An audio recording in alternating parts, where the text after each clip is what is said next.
What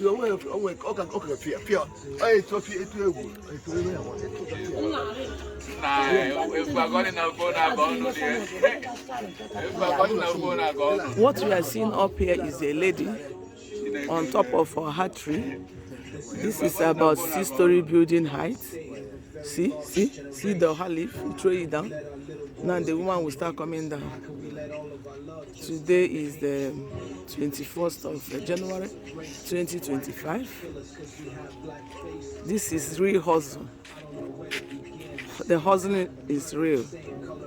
See, the woman is coming down. Wow! Put this person in your business, you go and sleep. This is real hustle. Who said that woman cannot do anything? Why it be fair? What a man can do, a woman can do it better. Very, very comfortable coming down. Very strong. This is real. Here is a joke, Enugu village. Hello, good morning, viewers. That's the woman that I saw on top of the Ora leaf. As you can see the Ora leaf, that's the woman.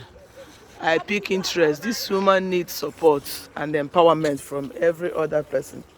It's not easy. The hustling is real. As you can see, the Ora leaf is here. Look at people gathered to encourage the woman. So let's take it from here. What's your name? Blessing. Okay. Let's come down to our local language. Blessing. Ebonyi State. Oh, you're from Ebonyi State? Yes. Okay. Go Bodene. Now, Enugu Ojoto. Okay. Enu gini kerere fanne. Ora Tree. Ora almost about 6-story building height. And you are very comfortable. Rigori and no. Nekene nu here. Ke ihe nyere obi siki we na are ha. Oh, chupu. Ikino na enu oda atugo egwu. Otugo egwu. Na wow. Irigoro no your first time in area ko? No. In Aribuare? 3 years ago. Ke karobi.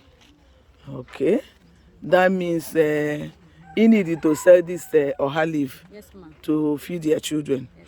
Okay. Ora iji n'aka kite ebe go ne ko ya course. I'm out because all cafes we need. Okay. Manasi ukwu more or less. Ya dike ebe go ne.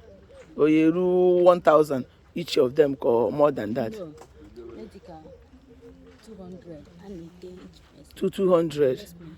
Yeah, the risk you take it carry. That means when I make empowerment, you will do more. For go we enu aha dota, we je pick your ha, what to tenana.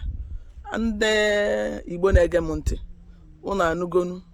All a woman in this condition, for called a very young lady, where we enu aha, where je pato ha yele, where zo omuya we neku onwe anya. Ogosi na the person needed empowerment. Maka na onwe onye dota gbasiri ike dota ya enye ihe ahụ efu na ahịa. Ihe dị anaka can never die. It will multiply. So Igbo na-ege m ntị asị m ka onye ọbụla na-enene video ka ọ tụsaa ya ebe ndị ọzọ ka onye ọbụla afọ na nwaanyị bụ ife. Onye sị na nwaanyị abụghị ife, onye ahụ ka na-ebido. Ka anyị mee encourage. Mụ na my team ya me encourage and